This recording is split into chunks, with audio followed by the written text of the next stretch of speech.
Alright mga kakabayan, ito na po tayo sa mga tungkol na mga alyansa mga kakabayan, na bakit nila ni BBM, ni Romualdez, bakit bumaba ang ilang mga ratings, no?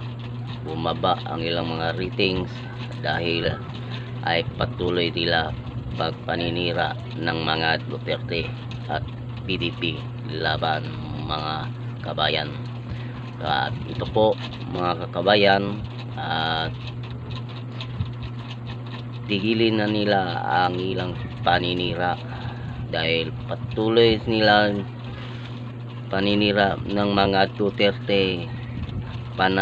Palagi naman lumalakas ang mga Duterte dahil sa kanila mga kakabayan, no?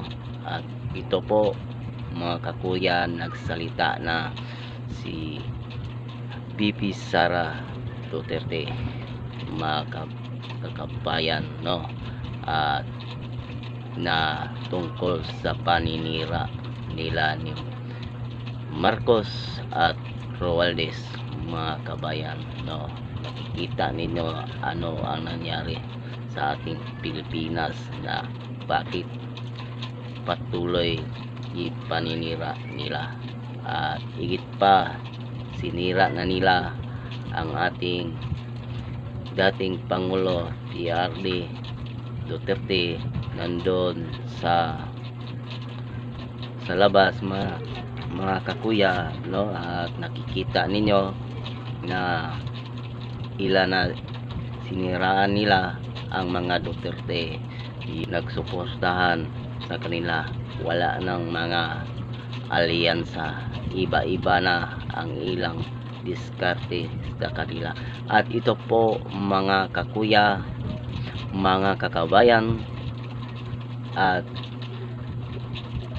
ng reaksyon ni VP Sara. Well, nagulat ako nung nakita ko yung numbers ng pagtitiwala ng mga tao sa akin, dahil sa sobrang dami ng lumabas ng paninira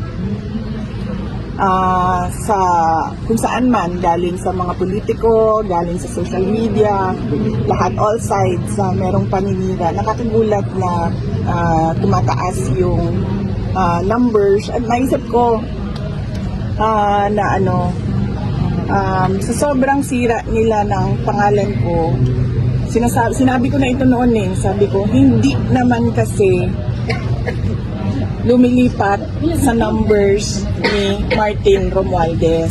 Kasi nga, sinabi ko nga din noon na kapag hindi ako tumakbong presidente, hindi pupunta yung boto ko kay Martin Romualdez, pupunta siya sa ibang kandidato. Dapat naiintindihan nila yan ngayon. Pero syempre hindi nila maintindihan yan kasi mga brilliant lang na mga tao po ang nakakaintindi na saan ba pupunta ang boto. So maraming salamat. Magandang umaga.